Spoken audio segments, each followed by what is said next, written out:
Next up, we see what Friendship Circle is bringing to these incredible artists and the surrounding community.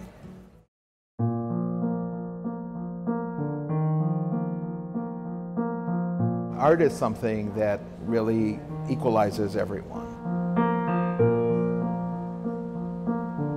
It's a language that can really kind of be used in any and all circumstances. I love art. So a place I can do art and feel good about it is a reward. I'm able to be proud of myself, and it's all good for me. I mean, I think the smiles speak for themselves. I think when you come in and you see the adults and you see them working and you see their confidence in what they're doing, it's really, I think, incredible. Friendship Circle's goal is to be a space where every individual is being viewed as the person who they really are on the inside, and to find that person's key strengths and allow them to express themselves and be who they are, as well as being there for the general community to teach them about the beauty of people with special needs. Basia and I got married in May of 1994, and our goal as in building a life together was to dedicate it to helping people in a specific way and under the inspiration and teachings of a Rabbi Menachem Schneerson. His teaching was based on the fact that when you see a person, see them for the soul that's inside of them, not for the outside. We started with the idea of soul, and we said, what is it that will make a soul shine? And art and cafe both came back as good ideas.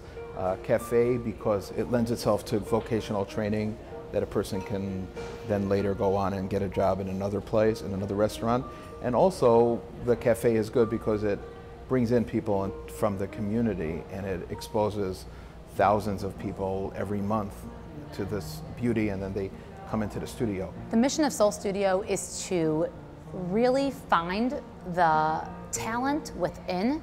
Every single human being has a special strength and talent. Those with special needs have a much stronger strength in certain areas that you and I don't have.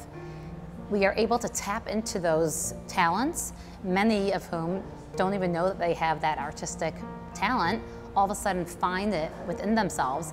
When artists come in, we actually try to get them to test out and try out the different forms that we have. So they could come in and learn how to weave from the first piece of information that they need for that. They do felting here, sewing, purses from scratch, pillows, blankets, rugs, placemats. We have a laser studio. We have the ceramics, fine art, mixed media, woodworking. We have a Shopbot, CNC router. The artist creates something, it gets sent into the router. Furniture. Printmaking is actually a new one that we have that's been very, very successful. For some reason, our artists really take to that. Some mediums lend themselves more to somebody who may have some motor issues or, in fact, maybe some memory issues, where if they learn how to weave, their muscle memory kind of kicks in and they can go back and forth, and their body remembers it more than maybe their mind does. I have a rare illness. It's called chorea acanthocytosis. Before I was sick, I designed suit for the piston, and I came here. I fell in love. My life it's one day at a time. Soul brings me away from grief and sorrow. I have a disability in art therapy. It is really beautiful, and it's something special and different, and they're not as self-conscious and inhibited, and they're free. Artists that are coming to be part of Soul Studio, they decide what they want to register for. And then whatever we sell, they get 40% from all of the fine art, all of the original pieces that they create. We have 900 volunteers, both teens and adults, in both our centers. The reason why they're drawn to come here, nobody's begging them, because it is such a loving, accepting community. And when you're in that kind of environment, you know, individuals with special needs, many of them are not inhibited by what people think of their work. They're just creating. So they're able to really express themselves genuinely. And with the guidance of our teachers and our volunteers, they're able to perfect their skills and create something really beautiful.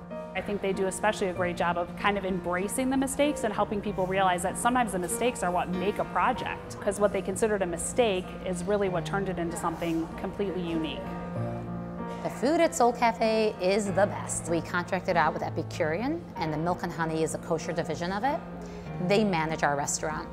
Our part of that is that we have our head trainer, Kim Kaplan, who's a retired special ed teacher, and we have 14 participants that come throughout the week, typically 8 to 12 hours in the week.